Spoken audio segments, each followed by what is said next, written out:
Bonjour, bonjour, bienvenue au cours de nos missions de wa et ka en japonais. Pour comprendre le contenu de cette vidéo, il est recommandé d'avoir déjà regardé la vidéo précédente. J'ai mis le lien dans la description. Alors, la mission de wa et ka, c'est quoi?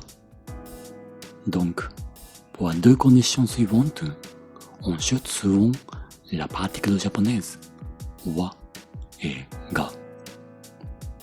D'abord, pour la vitesse de la conversation, et puis éviter le sens de la comparaison de wa et l'exclusivité de ka de lecture. Donc, d'abord, on verra l'omission de wa et ka pour la vitesse de la conversation. Là, ça peut arriver quand l'on parle avec des amis, les membres de la famille, etc. Bref, quand on est dans une relation intime. Mais bien sûr, on peut toujours utiliser wa et ka. Et comme vous voyez sur l'écran, quand on écrit l'omission de wa et ka, une ligne diagonale est souvent utilisée. Par exemple, これは美味しい。これが美味しい。peut devenir これ美味しい。Mais attention, dans certains cas, il faut garder la particule. Par exemple, concernant wa, il faut le garder quand wa a le sens de thème avec les conditions et celui de comparaison et celui de minimum. Et c'est la même chose pour ka. Après le mot interrogatif en tant que sujet et cette réponse, après le sujet dans la proposition subordonnée relative, quand ga a le sens de l'exclusivité, celui de choix, celui de la responsabilité du sujet, il faut garder ga. Si vous ne comprenez pas chaque sens de wa et ga, regardez ma vidéo précédente. Vous pouvez trouver le lien dans la description. Donc, d'abord, on verra le cas de thème avec deux conditions.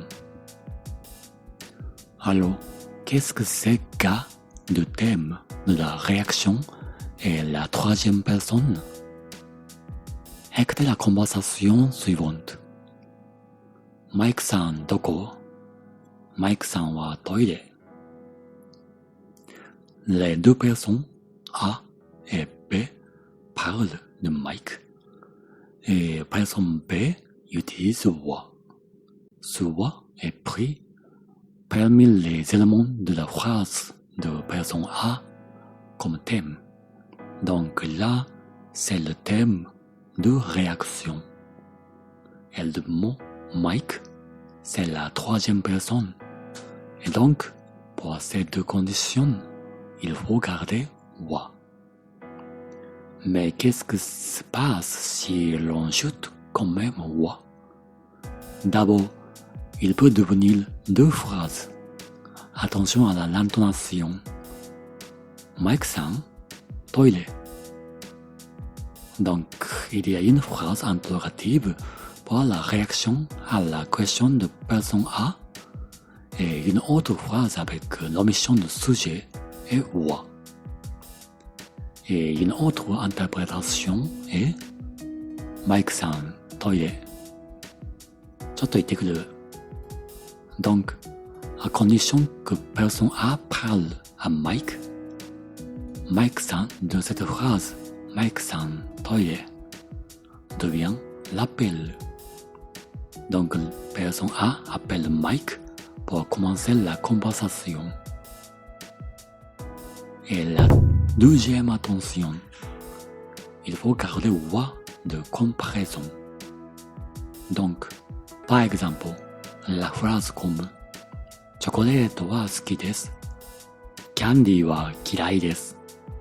Ici, wa est utilisé pour comparer chocolate et candy. Mais qu'est-ce qui arrive si l'on enlève wa? Ça peut devenir le wa de jugement, mais à condition que l'on mute une petite pause comme chocolate 好きです candy 嫌いです。Le troisième attention, il faut garder wa de minimum. Donc, par exemple, la phrase 社長は会社に来てください。問題が起きました。Ici, ce wa a le sens de minimum, donc au moins, mais son wa 社長、会社に来てください。問題が起きました。Là, c'est wa d'appel simple, et l'on perd le sens le minimum. Et maintenant, on va regarder les 5 conditions dans lesquelles il faut garder ga. Et pour la première condition, on verra ga après le mot interrogatif en tant que sujet et cette réponse. Mais il faut bien faire attention, car par rapport au verbe utilisé, ga devient obligatoire ou facultatif. Alors, par exemple, la phrase avec des qui perd des à la forme neutre. Généralement, il faut garder ga comme 何時がいい 8時がいい Donc, on ne dit pas 何時いい 8時いい Mais avec le verbe général, ga est plus facultatif. Donc, par exemple, on dit 誰が来る マイクさんが来る Mais on dit aussi 誰来る マイクさん来る La deuxième condition, il faut garder ga après le sujet dans la proposition subordonnée relative. Là, il n'y a pas d'exception, il faut garder ga. Donc, on peut dire 私は母がスーパーで買ったラーメンを食べます。Mais on ne peut pas dire 私は母スーパーで買ったラーメンを食べます。La troisième condition, il faut garder ga quand il a le sens l'exclusivité. Par exemple, la phrase comme ジャックさんが好き Là, il faut garder ga pour le sens de l'exclusivité. Mais sans ga, qu'est-ce qui se passe? Il y a deux options. D'abord, l'appel comme ジャックさん好き Et puis, le jugement comme ジャックさん好き La troisième condition, wa de choix. Donc, la phrase comme イタリアより日本の方が長いです est bonne, mais on ne peut pas dire イタリアより日本の方長いです Et la dernière condition, ga de la responsabilité du sujet. Donc, par exemple, il faut dire comme マイクさんがお昼ご飯を作る Pour avoir le sens de la responsabilité du sujet, donc Mike est responsable de préparer le déjeuner. Mais qu'est-ce qui se passe si l'on enlève ga d'ici? Par le changement de l'intonation, la phrase peut être interrogative en faisant le sujet comme l'appel. Mike さん、お昼ご飯作る Donc, ça va? Avez-vous compris 3 conditions pour garder wa? Faites attention surtout à la condition à garder wa, le thème. Et 5 conditions pour garder ga. Ça va avec ça? Et maintenant, on verra une autre situation où l'on peut omettre wa ou ka.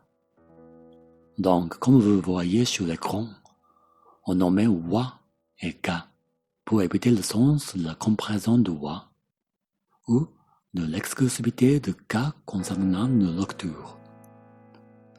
Donc, quelqu'un qui parle. Donc, voyez ces deux phrases qui ne se différencient que par wa et ka. Donc, la première phrase avec wa. お母さん、私は試合に勝った。Pour avoir un des sens le wa, la comparaison. Donc, quand on dit comme ça, la phrase peut avoir la nuance comme j'ai gagné, mais les autres ont perdu.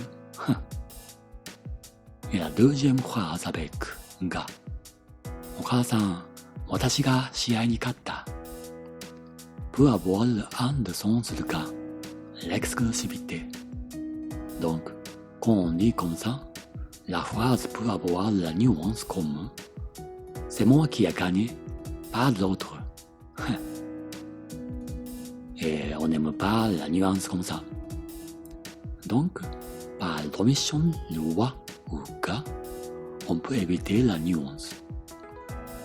Donc, on dit comme お母さん、私試合に勝った。Ça va?お疲れ様でした。C'est la fin de ce cours. On mettait bien la particule wa et ka pour bien communiquer en japonais. Bon courage et à bientôt. またね。